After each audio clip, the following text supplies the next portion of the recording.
like when I went to kindergarten here and was a kid here, it was small agrarian or rural ranching farming, not really much farming, mostly ranching town. And by 4:30 or 5, everything was shut. Now it's more of a commuter town. You know, it's a bedroom community for Austin. We have booming schools, a lot of subdivisions, so it's definitely a huge demographic shift.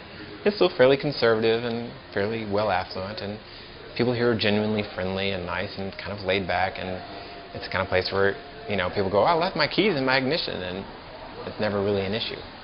I opened about 2.5 years ago.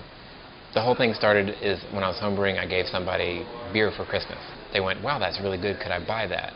And then I just kind of got the conversation rolling that there was a big hole in Dripping Springs as far as a place to meet in the afternoons for people to get together. You had coffee shops and places in the morning where people could get together, but after work, just nothing. You know. Most of our friends, we've met more of our neighbors living here than we have in our neighborhood in 20 years. So having the barber shop has really, you know, brought us a lot more friends and met our neighbors. When the HEB opened up and the barber shop opened up, it gave me an excuse to, well, I'm always going shopping because the barber shop's here. Part of the reason I chose this location was just because everything about it was kind of unpretentious. I mean, it's not dirty, but it's not squeaky clean, polished. It allowed us to get the feel where you could walk in, and it was unique enough and kind of interesting that anyone who came in would feel comfortable, whether they're, you know, coming across the street from Wells Fargo and they're wearing a coat and tie, or they've just gotten off a backhoe, or they've been all day and they're wearing, you know, Wrangler jeans and work boots, and they're drinking, you know, Bud Light.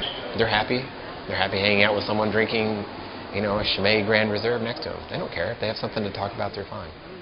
And that's kind of what I wanted to go for. And luckily, we've really hit that.